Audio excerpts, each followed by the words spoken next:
تموم زندگیم مادر فدای خاک پات تو که دل واپسی غمهای عالم تو نگاته.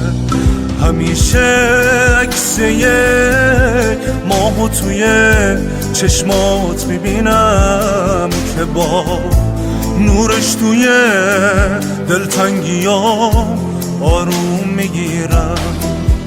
ببین مادر چه تنها داره میریزه اشکام، بازم مثل قدیما ازت لالایی میخوام.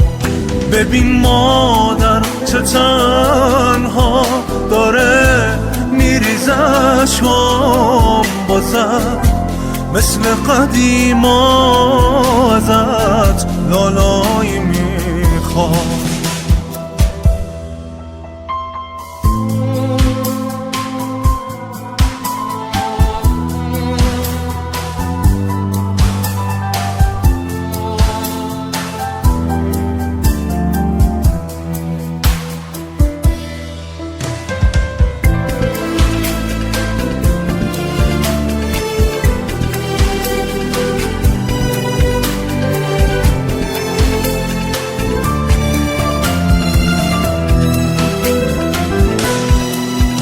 حلالم کن که از تو دور بودم، اگه گاهی واسط مغرور بودم.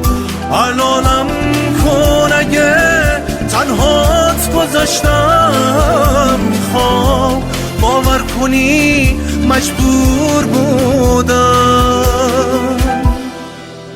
حالا بعد از یه عمری بیقراری میخوام که دست روی سرم بذاری، منو خوابم کنه گرمی دستات، واسم احساس آرامش بیاری.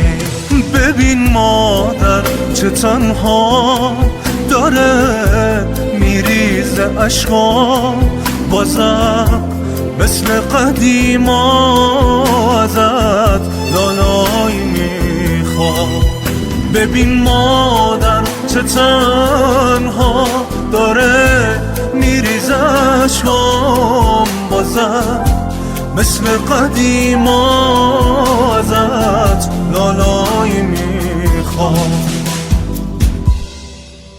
بهشتو زیر پای تو میبینم، گذشتو تو چشای تو میبینم. میدونم به تو مدیونم و باید تا زندم تو رو چشام بگیرم.